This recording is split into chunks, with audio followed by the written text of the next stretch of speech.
Um país ao sul do Equador passou anos fazendo sua economia rodar em círculos inflacionários, transformando seu imenso território e os mais de 120 milhões de habitantes num verdadeiro laboratório experimental de teses e testes econômicos. Lembrado como o país das jabuticabas, fruta doce, exótica e desconhecida fora do seu território, este país proporcionou ao mundo mais uma estranha novidade.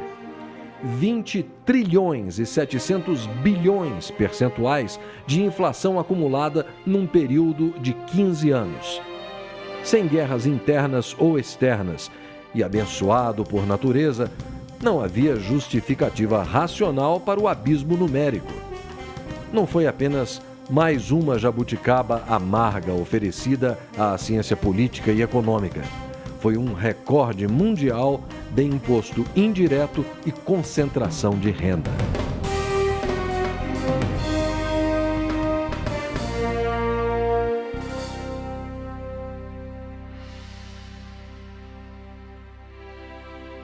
No princípio, era o pau-brasil, depois a cana-de-açúcar, o cacau, o tecido, os escravos. O Brasil teve muitas moedas de troca, escambo, e as moedas de fato desde os florins dos holandeses, o real, no plural réis, o cruzeiro, cruzeiro novo, cruzeiros de novo, cruzados, cruzados novos, cruzeiros novamente, cruzeiro real e real.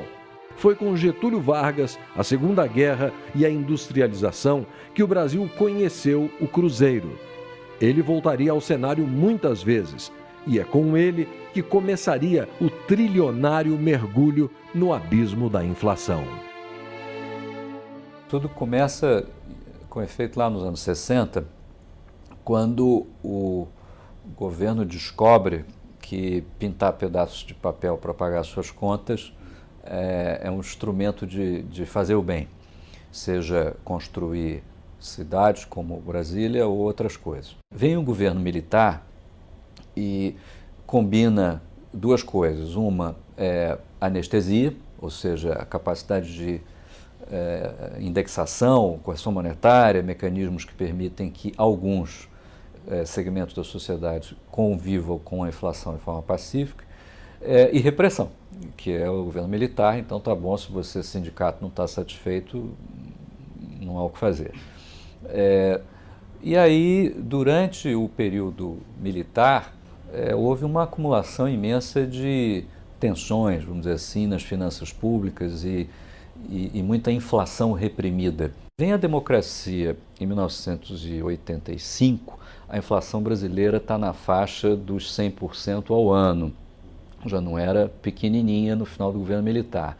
No final da administração do presidente Sarney, que foi o primeiro governo democrático que a gente tem em tanto tempo, o último mês do governo Sarney foi de 80% ao mês de inflação.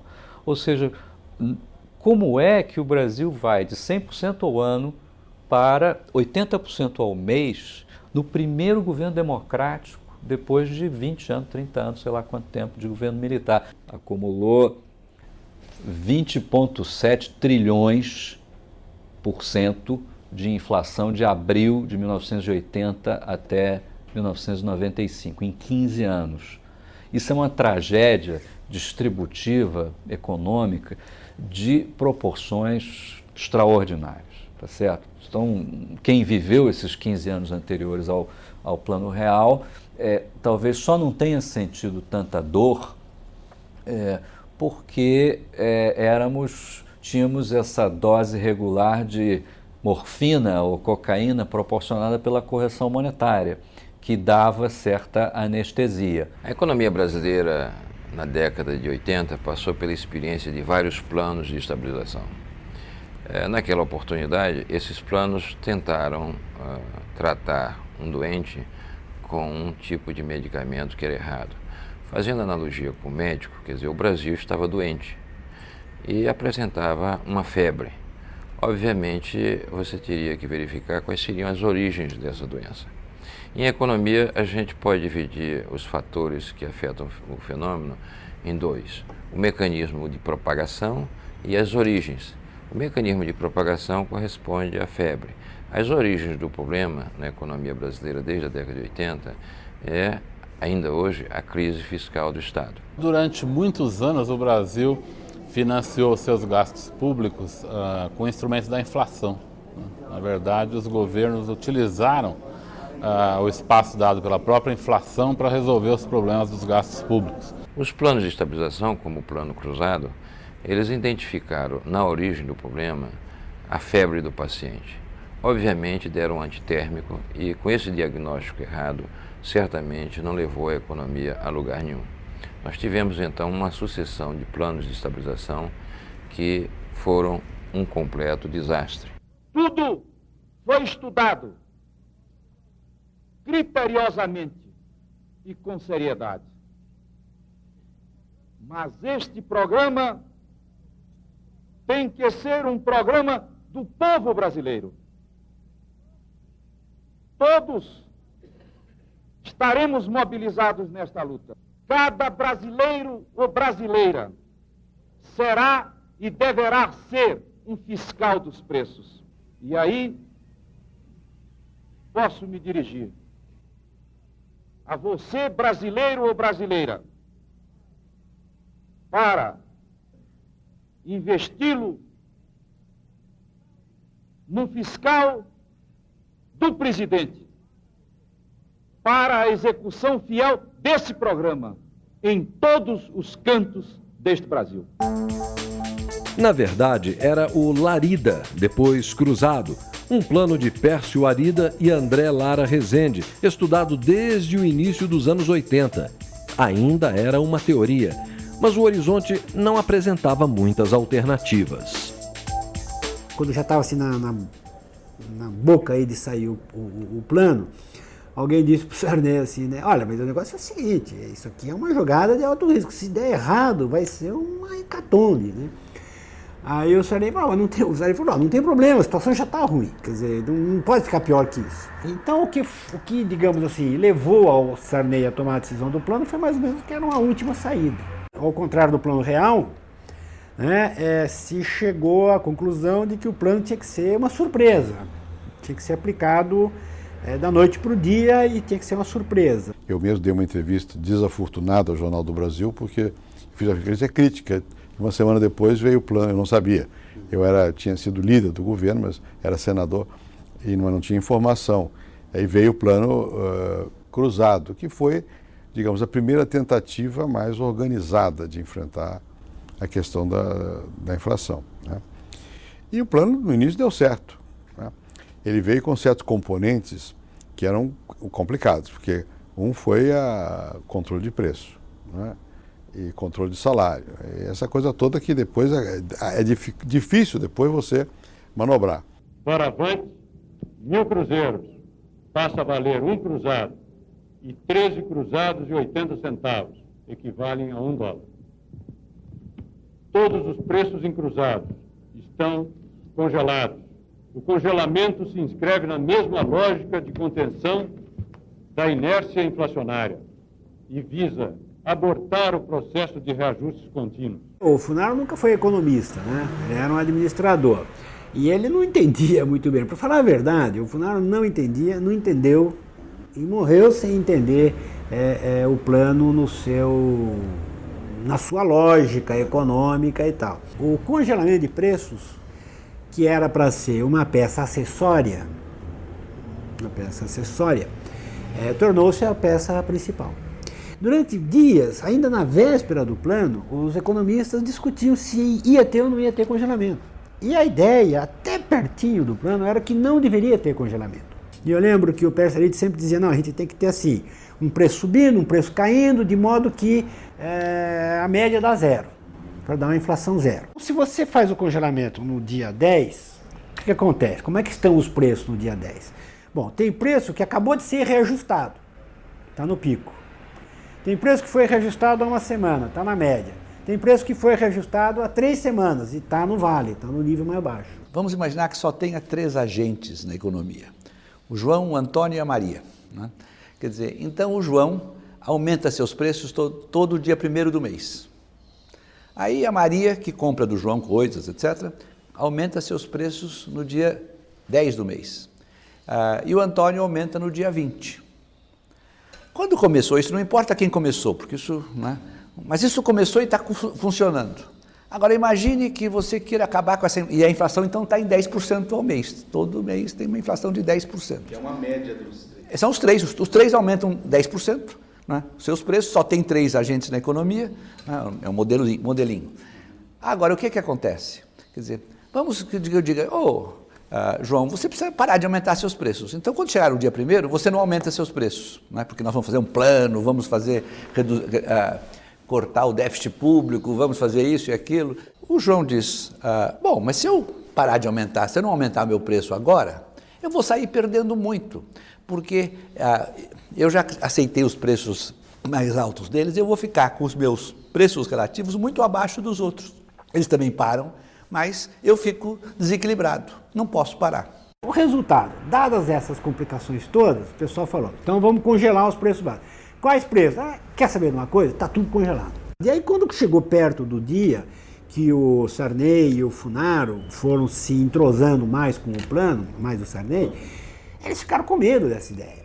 Como é que faz uma desindexação e tal? E aí veio o negócio de congelamento. O congelamento é perfeito. Para um político, entende direto, preços estão congelados. Isso aí é uma coisa fácil de entender, né? O que é congelamento? E como tinha alguns economistas do plano que defendiam o congelamento, então vai de congelamento. Entende? O Sarney, o Sarney dizia, chegou em determinado momento o Sarney falou, olha, eu estou entendendo, mas eu acho que sem congelamento não funciona. Inicialmente as pessoas não entenderam direito, e depois, como realmente a inflação foi derrubada, houve uma adesão completa. Né? Agora, veja bem, ela foi derrubada e as pessoas aderiram porque eles fizeram o congelamento de preços. Né? O presidente, na época, José Sarney, chegou a ter índice de popularidades nunca visto no Brasil, né? Acima de 90%. E a adesão foi tão grande que criou-se até os fiscais do Sarney. Pessoas que fechavam o supermercado, que estavam remarcando o preço. Sou o nome José Sarney, o nosso presidente e o presidente da nova república. Um plano cruzado, que foi o primeiro plano mesmo, assim, mais forte que eles tentaram fazer para deter a inflação, no primeiro momento foi até interessante para a gente ter uma semana, pelo menos um mês de preços estáveis, era super interessante para a economia, as pessoas estavam mais animadas, estavam querendo comprar mais, querendo gastar mais, e a gente tinha como também ter uma ideia melhor do que estava acontecendo com o pequeno comércio da gente, né? Mas quando a política entrou no meio da economia, que eles proibiram o Funaro de reajustar os preços de 3 em 3 meses para que as empresas começassem de novo a colocar os produtos no mercado, entendeu? Começou a haver desabastecimento. Esse desabastecimento quase que acaba com as pequenas casas, porque eles não tinham poder de fogo para poder fazer compras. Eu me lembro que uma vez o ministro era o Dilson Funaro e eu era senador. O Dilson foi ao Senado, acho que em maio de 87, né? Não, 86. O plano 86. 86. Então, quando ele foi lá ao Senado, foi em maio de 86. Ele foi ao Senado para dizer que ele ia acabar com certos mecanismos de controle. Eu até apoiei. Mas isso caiu muito mal, porque todo mundo queria mesmo uma economia controlada, com o governo interferindo, né? Com controle de preço, não sei o quê, porque era esse o hábito. Um pouco antes do cruzado, a gente fazia um remanejamento de preços semanal. Então, no início do mês, você estimava uma inflação para aquele período e já fazia um aumento de preço. E durante a semana você iria corrigindo para mais ou para menos, dependendo da evolução dos preços. No plano cruzado, houve o congelamento total, pegou todo mundo desprevenido. A demanda fluiu de uma forma bastante exorbitante, não havia produto disponível. Isso foi sendo levado durante 3, 4, 5 meses. Depois de 7, 8 meses, nós fomos obrigados a fechar as portas durante um período, porque não havia receita para fazer pagamento e não podia comprar algo por 100 e vender por 50. Ninguém faz mágica. Me lembro de um dos momentos mais difíceis, foi quando na época do plano cruzado. Porque com o plano cruzado houve um período maior, me lembro de trabalhadores dizendo, poxa, Vicentinho, você do sindicato estão criticando o pacote, mas estou tomando cerveja baratinho aqui faz tempo. Faz meses que eu estou tomando cerveja. E a gente fala, puxa vida, daqui a pouco explodiu outra vez. Eu acho que era a terceira ou quarta semana, o Funari, então, instado pelos economistas, falou, olha, então nós precisamos preparar o descongelamento de preços.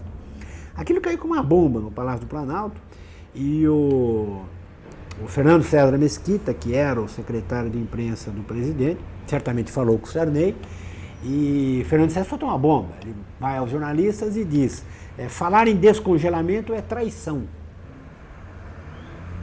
Descongelamento é traição. E aí morreu, claro. O recado dado, a ideia de descongelamento morreu completamente, não se falava mais disso. Bom, e aí aconteceu o que era o esperado. Quer dizer, você tinha um consumo muito acelerado, dado o ganho de poder aquisitivo, e a economia não conseguia produzir o suficiente. Começou-se a importar muito. Lá pelas tantas o cara falou, olha, está faltando tampinha de cerveja. Teve que importar alumínio para fazer tampa de cerveja. Eu lembro que pessoas iam, aqui em Brasília, por exemplo, pessoas iam na periferia da cidade comprar carne que eram abatidas clandestinamente. Bois, vacas abatidas clandestinamente, que as pessoas traziam dentro do porta-mala de carros, e aí as pessoas à noite iam comprar carne, porque você não encontrava carne, nem nenhum derivado da carne, nem industrializada, não encontrava absolutamente nada. Carne de vaca, boi, porco, galinha, né? Frango, você não encontrava nada. E depois esse desabastecimento levou a medidas que hoje você acha até que se pergunta se realmente isso ocorreu. Que, por exemplo, a Polícia Federal foi acionada para caçar boi em pasto. Se o abate dos bois não se normalizar nos próximos dias, o governo promete que vai lançar mão da Lei Delegada número 4 e confiscar o boi no pasto. A Polícia Federal e a SUNAB já estão preparadas para o confisco. Nós fomos buscar 2.000 e trouxemos 2.000. A maioria dos pecuaristas vem colaborando com a população, colocando gado para o abate. Mas uma minoria de sonegadores e especuladores ficou contra a população. E é contra esses que o governo está agindo. Nós vamos tentar achar apenas 10 produtos. Dos 10 produtos da nossa lista de compras, nós só conseguimos encontrar 6. O arroz, este papel higiênico que só tem agora desta marca, o óleo de soja que também só tinha desta marca, o feijão, o sabão, os únicos que ficaram na prateleira, a carne e, é claro, de segunda. E aí então os economistas do plano falaram, olha, precisamos fazer um ajuste nisso. Precisava fazer um ajuste no plano. O pessoal ficou animado, mas aí o pessoal não entendeu bem porque o Sarney marcou a reunião para Carajás. E aí antes da reunião, os economistas tentaram se articular para todo mundo pintar o mesmo quadro para o presidente. Porque, eu não lembro de quem era a frase, mas alguém tinha dito o seguinte, se um presidente ouve os seus assessores e todos os assessores dão uma de urubu e um dá uma de canário, é esse que o presidente ouve. Ele fica com a boa notícia. Aí o André falava assim para o pessoal, então nós temos que ir lá para Carajás, nós vamos fazer um strike de urubu. Todo mundo vai ter que falar que tá ruim. Aí vai lá, chega em Carajás, e a ideia do Sarney era outra. A ideia do Sarney, ele tinha escolhido fazer em Carajás para mostrar o Brasil grande. Brasil em desenvolvimento, Brasil em crescimento e tal, não sei o quê. E quando começa a reunião, os economistas começam a fazer o strike de urubu, o Sarney interrompe e diz, não, vocês estão enganados, nós fizemos um grande plano, vocês viraram o Brasil, nós lançamos o Brasil numa rota de crescimento, desenvolvimento e progresso. Eu chamei vocês aqui para vocês fazerem um plano de desenvolvimento, um plano de crescimento. Eu quero um plano de investimentos. E não um plano de contenção e controle. E melhor, acabou ali. E entrou numa deterioração muito grande. Né? Escassez, câmbio negro, a inflação voltando por fora, né? Quer dizer, embora os preços estivessem congelados, a inflação começou a vir de novo 2, 3, 4 e tal, não sei o quê. E aí ficou evidente que precisava fazer o ajuste. Para a economia, bastante tarde, mas para a política, muito cedo. Aquilo era uma coisa que todo mundo estava certo que não ia durar muito. Agora, o governo sabia disso também. Isso era 1986.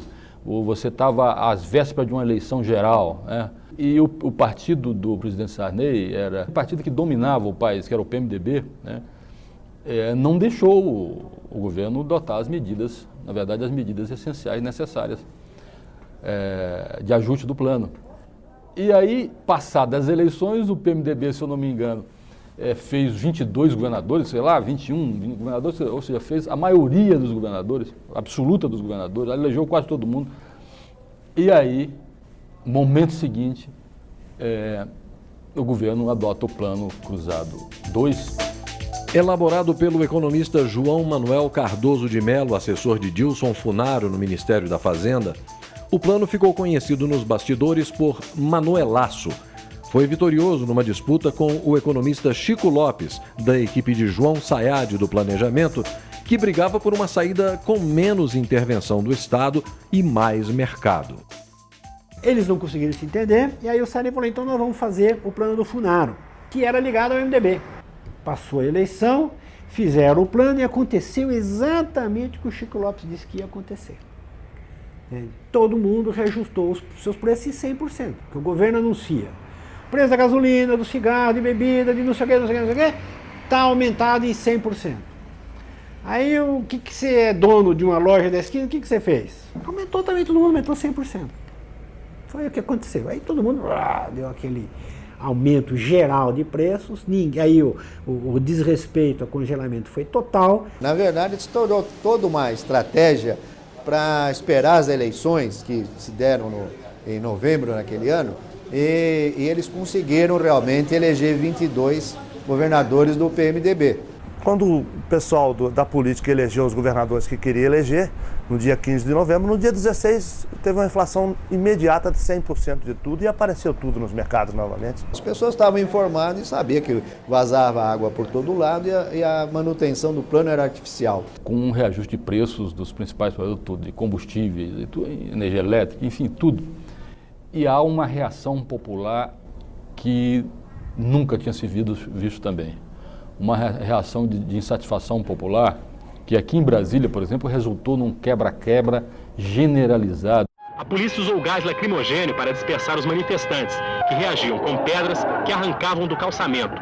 No meio do tumulto, vários ônibus foram queimados e até carros da polícia. E houve necessidade de mobilização das Forças Armadas.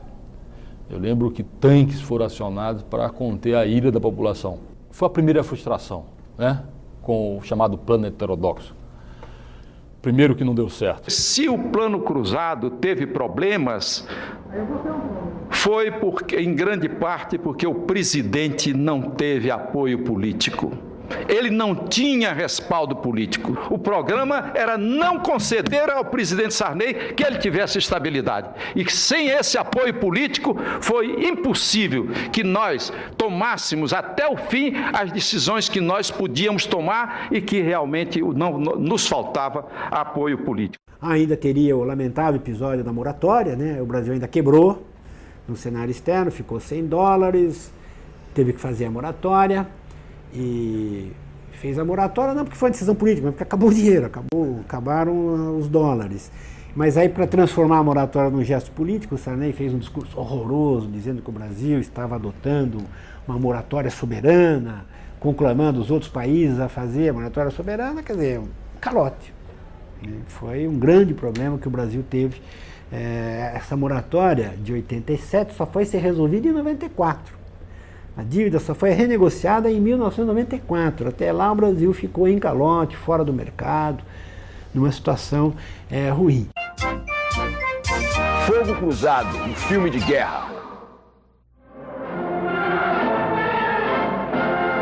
Iniciamos hoje uma guerra de vida ou morte contra a inflação.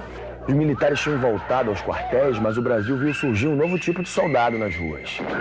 Os fiscais do Sarney, um exército de consumidores contra a alta dos preços. Vou estourar com a boca do balão, nós vamos dar um fim a tal remarcação. Nós queremos que você seja remarcador de preços do nosso supermercado. E no dia seguinte saem nos jornais, povo congela o descongelador. A guerra está declarada mesmo.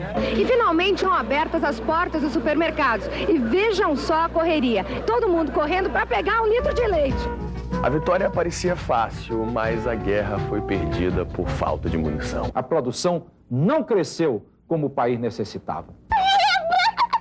Com o fracasso do plano, os soldados foram às ruas para protestar contra o seu comandante. Nós vamos invadir sua praia. Mais uma vez, eu tô aí.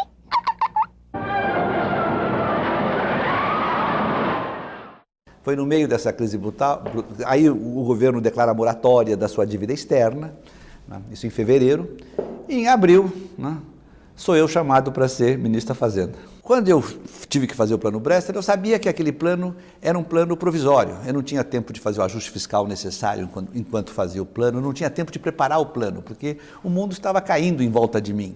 A inflação estava em 26%, as empresas estavam quebrando, o país estava em moratória. Era preciso fazer um plano que pusesse minimamente a ordem na casa e depois fizéssemos um segundo plano, né, alguns meses depois, que aí realmente acertasse todos os preços relativos, porque eu não ia conseguir, o desequilíbrio era tão grande nos preços relativos, a diferença entre os preços do João, do Antônio e da Maria, que era preciso fazer um segundo plano para acertar isso. Mas não foi possível fazê-lo, né? Quer dizer, aí faltou realmente apoio político. Revi minha posição a respeito da escala móvel de salário. Acho que o PMDB devia retirar do seu programa isto. É um programa que foi feito há muitos anos atrás, que eu considero o programa do PMDB uma bíblia, algo que eu tenho que seguir letra por letra, alguma coisa que foi escrita há vários anos atrás, quando o partido não era governo e deve ser revista. Deve ser revista agora. Não era governo. Mas qual é o motivo de riso? Ou palmas? Mas é claro que quando um partido está fora do governo, ele tem uma visão da realidade que muda quando ele está no governo. Foi naquele momento em que o presidente Sarney decidiu que ia ficar mais um ano no governo, 5 anos, isso criou pressões políticas muito grandes, resultou no Centrão e eu, então, não tive apoio político para fazer o ajuste fiscal que eu tinha que fazer para preparar o novo plano.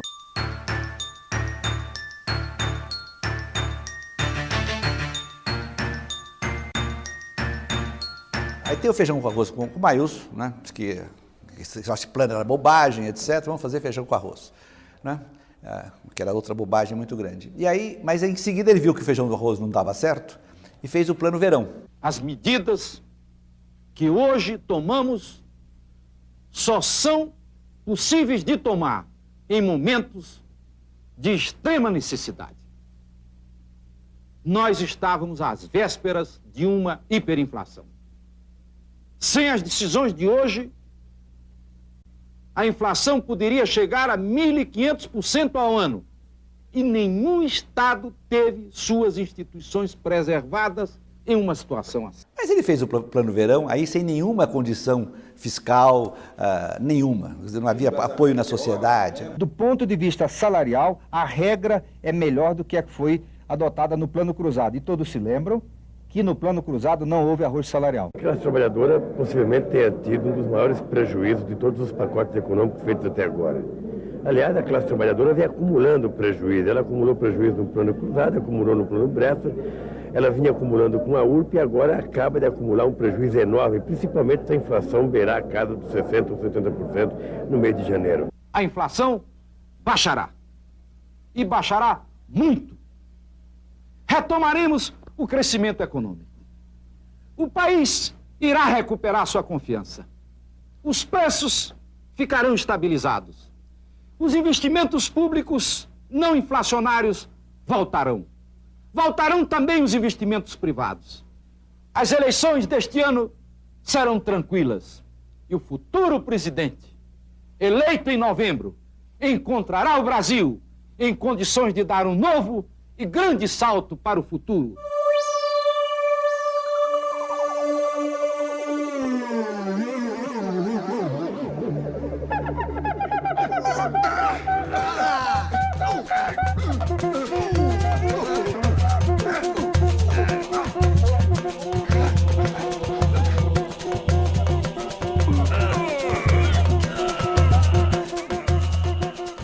presidente Collor assume, depois de uma campanha política que praticamente dividiu o país, né?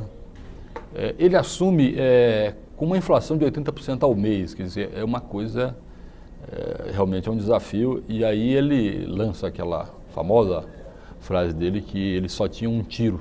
Um rifle na mão e apenas com uma bala nesse rifle. E nós temos que acertar esse tiro de modo a liquidar a inflação. Ele simplesmente faz um confisco de todos os ativos financeiros do país, né? Ele confisca tudo. E deixa todo mundo com 50 cruzeiros, né, na época. No caso do plano Collor, é bom lembrar que ele nos trouxe uma certa tranquilidade quando ele acusava o Lula de que se o Lula ganhasse as eleições, era o Lula que ia fazer ia pegar o dinheiro da poupança do povo. Então, como ele ganhou, as pessoas que viviam de poupança, que tinham poupança, que aplicavam na poupança, ficaram tranquilos. O instante ontem vivido por toda esta nação e dá a real dimensão desse momento histórico que todos nós compartilhamos. Hoje, como cabe ao governo eleito, adotamos as medidas prometidas no decorrer da campanha eleitoral. Na verdade, precisa ficar claro o seguinte, que nós temos uma moeda, que é uma moeda velha, contaminada, que nós queremos isolar. Essa moeda, esses depósitos vão ficar lá parados no Banco Central, rendendo correção monetária. E temos uma outra moeda que vai começar a circular na economia, que é o cruzeiro, e que vai garantir um certo nível de transações que nós entendemos que é compatível com uma inflação mais baixa. Na verdade, os senhores estão zerando praticamente a conta de todo mundo, deixando todo mundo com 50 mil cruzados, quer dizer, o salário desse mês, na metade do mês, é 50 mil cruzados, e a pessoa que se vire como puder, não é isso? É isso, quer dizer, ela vai fazer uma prioridade, ela vai fazer uma orçamentação. E é bom que as pessoas se lembrem que não foi só da poupança, você confiscou conta corrente, quer dizer, você confiscou o dinheiro das pessoas sem aplicação nenhuma, o que estava lá dentro da conta, você não podia pegar. Então isso criou uma situação no Brasil que foi uma situação, quem viveu aquela época sabe, foi uma situação de dramas pessoais inacreditáveis. Eu vi gente doente, gente que perdeu a voz, gente que morreu do coração, gente que ficou miserável, ficou pobre até hoje, gente que perdeu sua empresa até hoje. Tem marcas profundas nas pessoas. A grande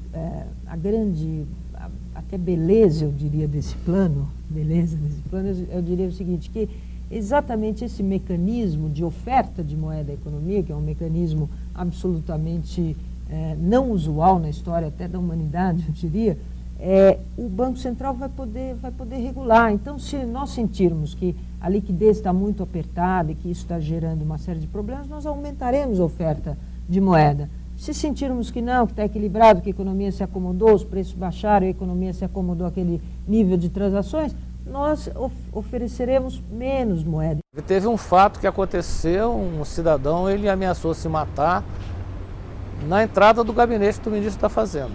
Era a ministra Zélia Cardoso de Mello, né? Entre as muitas experiências que o Brasil sofreu em matéria de combate à inflação nos últimos 15, 20 anos, a pior, sem dúvida nenhuma, foi o Plano Collor, que foi uma barbaridade, uma selvageria, eu diria, né? Porque houve um confisco generalizado de ativos monetários, o governo demonstrou na época um despreparo completo em termos de diagnóstico, medidas, né? Eu me lembro na época o Fidel Castro opinou sobre o assunto e quando soube o que tinham feito no Brasil, ele disse, eu em Cuba nunca fiz isso, nunca cheguei a esse ponto, né? Foi um radicalismo muito mal pensado que acabou danificando bastante a economia brasileira e bastante a credibilidade dos brasileiros nas aplicações financeiras no Brasil. O mistério da reunião noturna foi logo desvendado. No gabinete do presidente, a ministra demissionária se encontrava com o sucessor dela, o embaixador Marcílio Marques Moreira. Uma conversa rápida sobre economia, agradecimentos do presidente pela colaboração, um aperto de mão e um afago na cabeça. Terminava assim a missão da ministra Zélia no governo. O ministro Marcílio imediatamente também voltou com a história de arroz com feijão, só que tinha outro nome agora. Planos é uma besteira, planos não devem ser feitos, isso é coisa sem sentido nenhum, precisamos fazer a política econômica ortodoxa e acabou-se, etc. E a inflação estava em 20% ao mês, em dezembro de 1991. E o Marcílio faz um acordo com o Fundo Monetário Internacional formal, escreve, assina, etc. Vamos fazer um grande ajuste fiscal. Não precisava, o Collor já tinha feito o grande ajuste fiscal. Vamos continuar esse ajuste fiscal. Vamos fazer um grande aperto monetário. O Collor já tinha feito o aperto monetário, mas agora esse aperto monetário vai ser, vamos fazer uma enorme elevação da taxa de juros, acordada com o FMI, naturalmente. O que aconteceu um ano depois? Com este maravilhoso plano ortodoxo, não tinha mudado um custo brutal e nenhuma vantagem, nenhum resultado. Os Trapalhões no País das Maravilhas, uma comédia pastelão. Receber o rei das cuecas! Eu tenho a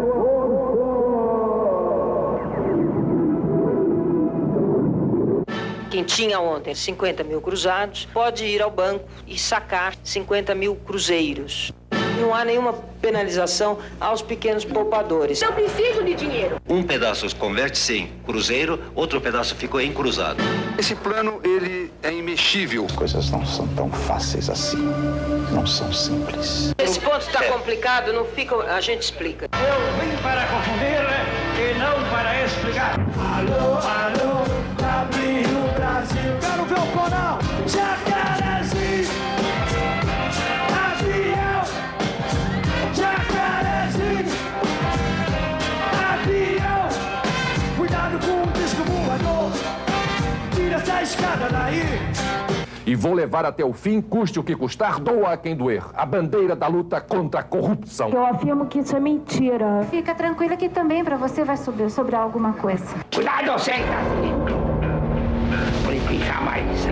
Que saiam no próximo domingo de casa com alguma peça de roupa numa das cores da nossa bandeira. Vampiro brasileiro. Vamos mostrar as cores que balançam o nosso coração, que são o verde, amarelo, azul e branco. Brasil, mostra a tua cara, quero ver quem paga, pra gente ficar assim. Brasil, qual é teu negócio? O nome do teu sócio, confia em mim.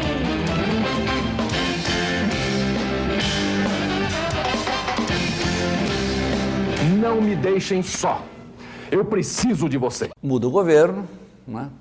O nosso Itamar Franco, né? Que eu considero um presidente importante no Brasil e um patriota, né? Ele não sabia nada de inflação. E ele, então, o que fez? Ele nomeou um ministro da Fazenda. Esse ministro da Fazenda não resolveu o assunto, ele demitiu o ministro da Fazenda. Nomeou outro.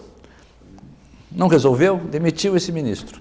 Nomeou outro. Estava nos Estados Unidos, quando o presidente Itamar me chamou pelo telefone para dizer que ele ia mudar o ministro. Ah, por favor, presidente, não faça isso, mantenha o seu ministro aí, que está fazendo um esforço. Não sei o quê, não vai dar certo.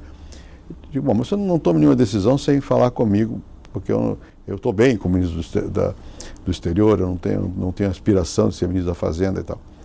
No fim do dia, no fim da noite, estava num jantar na casa do embaixador, ele me telefonou, ajudante de hóspede, que não precisava mais falar comigo. E no dia seguinte de manhã ele já me tinha nomeado.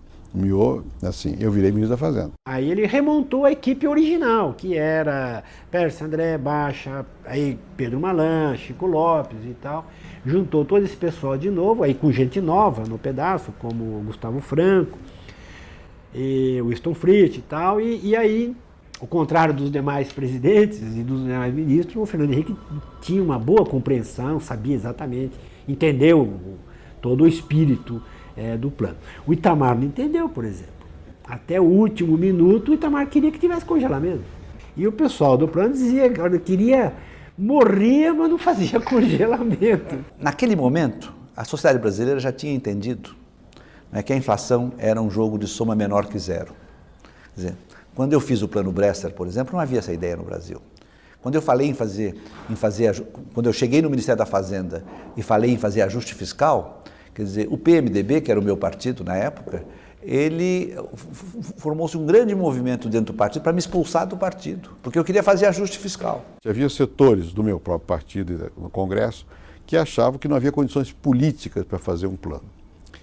e que não era necessário, que bastava diminuir um pouco a inflação, porque viria a eleição depois e deixar isso para um governo mais estável, com maior expectativa de tempo de poder. Mas não era possível, né? Você não tinha como, a desordem era muito grande, você não tinha informação de nada. Quando foi feito o cruzado, na verdade, isso em 86, a gente nem tinha controle das contas públicas.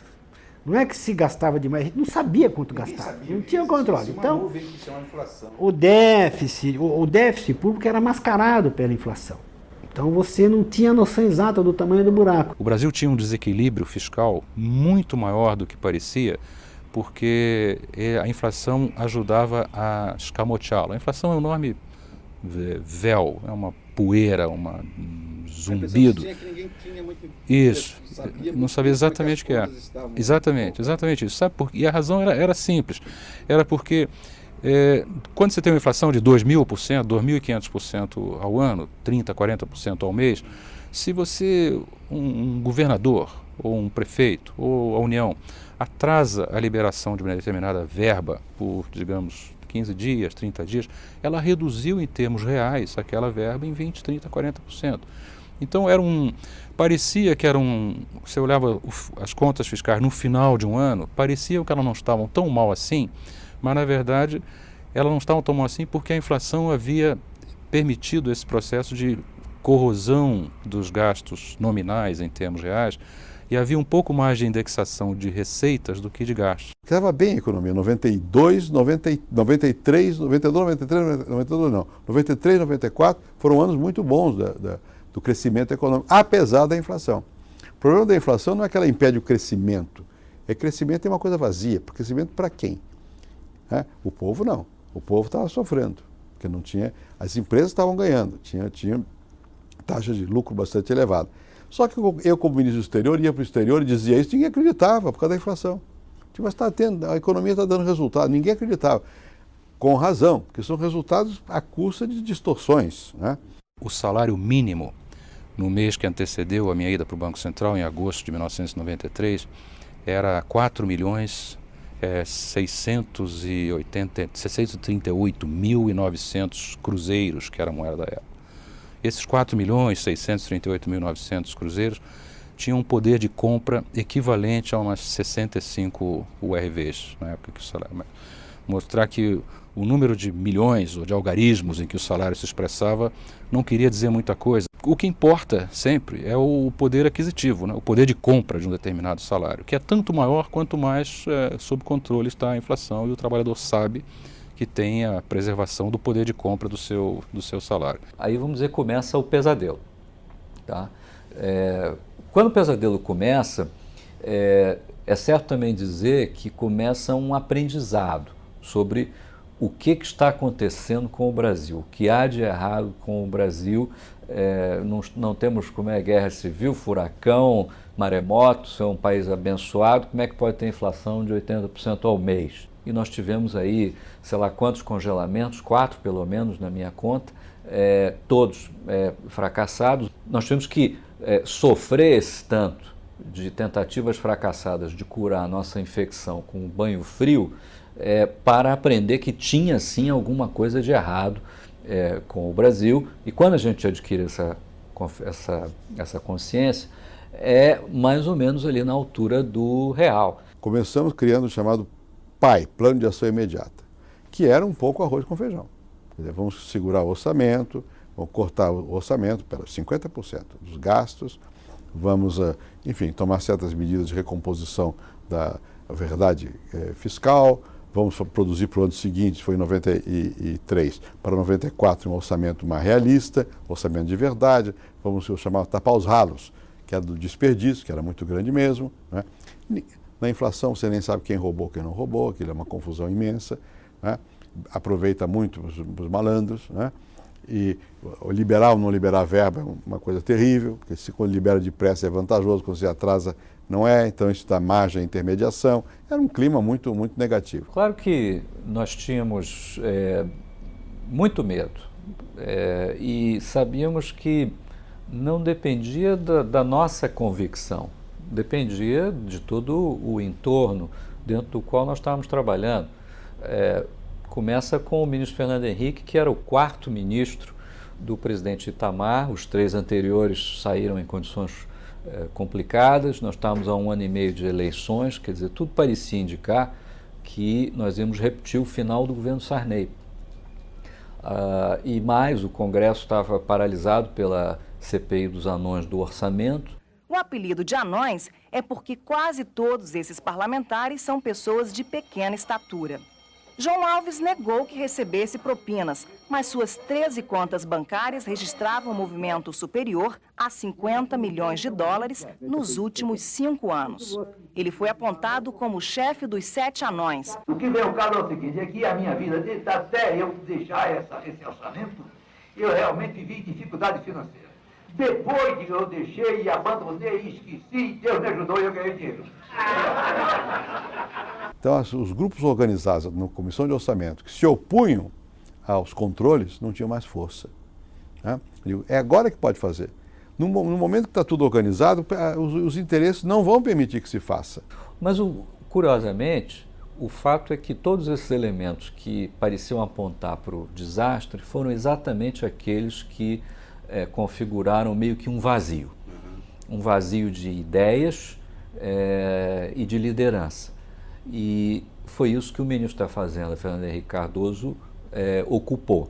Ele formou um time, ele tinha uma ideia, tinha um projeto, trouxe esse projeto para o centro do tabuleiro e numa circunstância onde o Congresso está paralisado, o presidente não sabe bem o que fazer, não há outra coisa a competir do ponto de vista de agenda política e econômica, a situação deteriorando, a população cobrando uma providência e, ao mesmo tempo, com essa desconfiança toda de planos econômicos, seus garfos e truques e tal. E, portanto, o vazio se tornou nosso combustível, nós ocupamos o espaço. O Itamar foi mudando pessoas no governo, inclusive num momento caiu alguém do BNDES, nós pusemos lá o Pércio. Então você já tinha o Pércio, você tinha o André, você tinha o Baixo, você tinha o Gustavo, você tinha o Malan. Caiu o presidente do Banco Central, botamos o Malan. Então você tinha uma equipe pesada de economistas com imaginação que podiam organizar um plano. E nós já estamos controlando mais o Banco Central, não sei o quê, o Ministério do Planejamento. Na prática eu virei um quase primeiro-ministro. Da área econômica eu era primeiro-ministro. E quando o senador Fernando Henrique Cardoso foi para o governo, todo mundo sabia que haveria um outro choque heterodoxo. Por quê? Porque ele levou para a sua equipe, quer dizer, os economistas da época, os mais brilhantes economistas da época, e são pessoas que estavam na origem de todas as concepções dos planos heterodoxos que foram adotados, né? Eu não sou economista, mas eu tenho leitura em economia, eu ouvi aquelas conversas e tal. Agora, a decisão para a qual eu contribuí foi uma ideia do Pércio, que foi, nós nos reunimos para fugir da imprensa, às vezes na casa de alguém, na minha casa, lá em Brasília, meu apartamento. E uma vez aqui em São Paulo, uma tarde de sábado, o Pércio foi lá e disse, vamos simplificar tudo, não sei o quê. O Pércio é músico e matemático, ele gosta das coisas mais claras possíveis, com economia de tudo e tal. E por que não fazemos uma coisa explicando, transparente? Eu peguei isso na palavra, eu digo, vamos fazer isso. Estava pronta a medida provisória que criava o RV e, na verdade, criava também o real, porque ali estava escrito já que quando a URV fosse impressa como dinheiro, papelzinho físico, ela mudaria de nome e passaria a se chamar real. Quer dizer, o real nasceu no dia 28 de fevereiro de 1994. No dia 27, que se eu não me engano era um domingo, o presidente Itamar Franco reuniu o Ministério para discutir a medida provisória e naquela ocasião houve um impasse, mais de um talvez, mas o mais importante com o ministro do Trabalho, o Dr. Walter Barelli. E o impasse foi tão sério que no meio do decorrer dessa reunião, que durou praticamente a tarde inteira, eu me lembro de ter entrado na reunião na hora do almoço e sair na hora do jantar, no decorrer dessa reunião o ministro Fernando Henrique pediu demissão sim umas 3 vezes, que eu tenho anotado, pode ter sido até mais. Ele tinha solicitações que eram muito parecidas com as coisas que fizeram o cruzado dar errado. Então, para nós, assistindo aquela discussão, era como se nós estivéssemos a um passo de repetir a experiência do cruzado. Quando chegou no real, o pessoal dizia, olha, não pode ter congelamento e tem que ter controle das contas públicas. E daí que veio o tal Fundo Social de Emergência. Que é mentira, né? Que não é fundo, não era social e não era de emergência.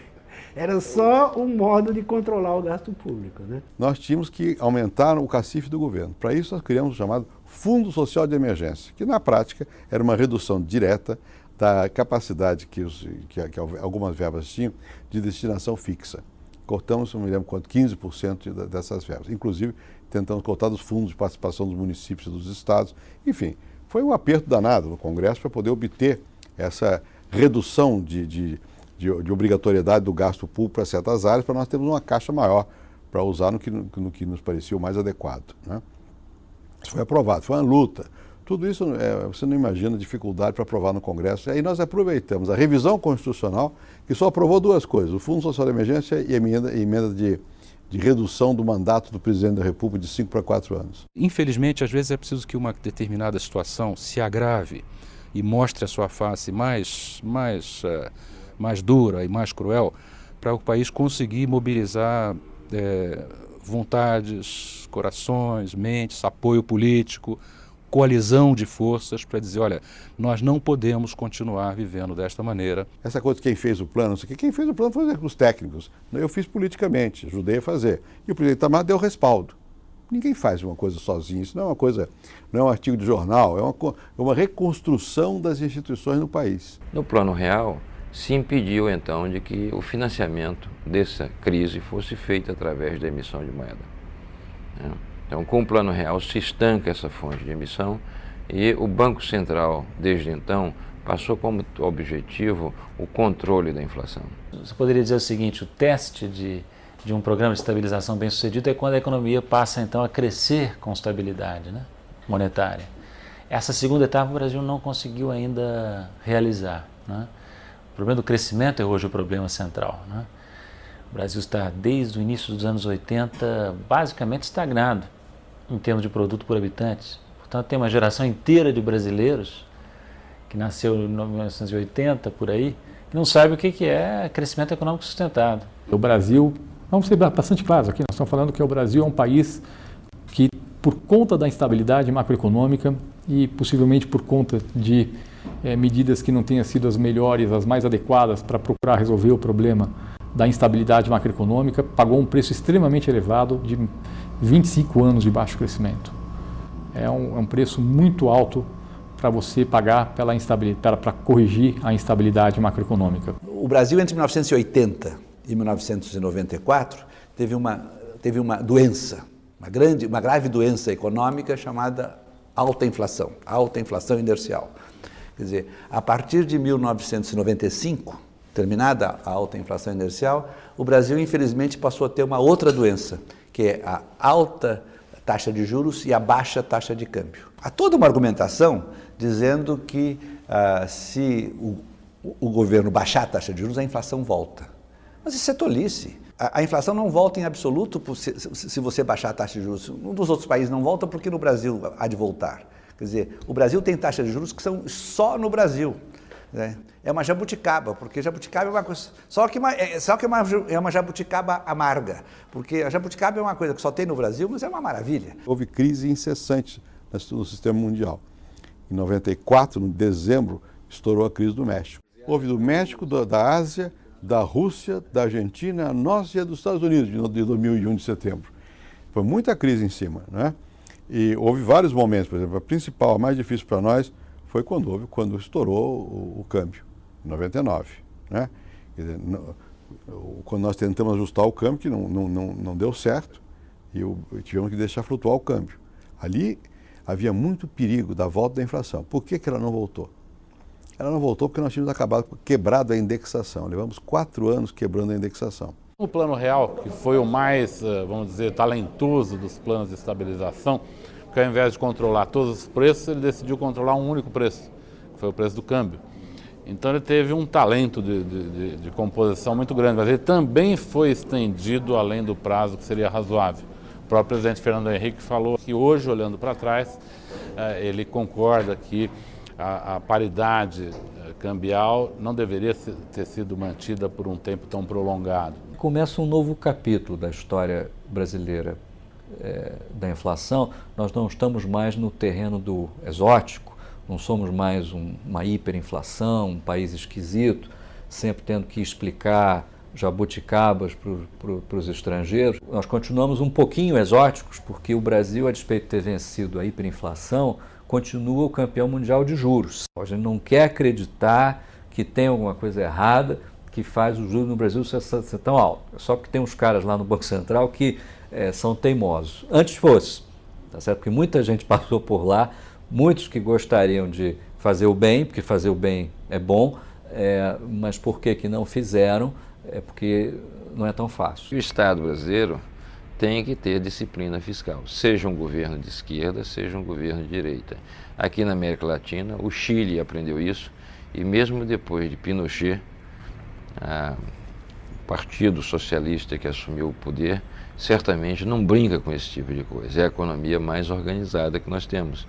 Quer dizer, outros países europeus que são de esquerda, certamente eles não pensam em fazer populismo com as contas públicas. O Brasil aprendeu isso, finalmente o Brasil aprendeu isso. Depois da crise de 99, o Brasil começou a fazer esforço fiscal, um controle mais ordenado da inflação através da introdução do mecanismo de metas de inflação e câmbio flexível. Essa consolidação do ajuste macroeconômico que foi feito no Brasil ao longo dos últimos anos, ela teve um preço sim, o preço foi um baixo crescimento, mas o resultado foi uma situação extremamente sólida do ponto de vista macroeconômico, que permite que o Brasil possa crescer de forma consistente.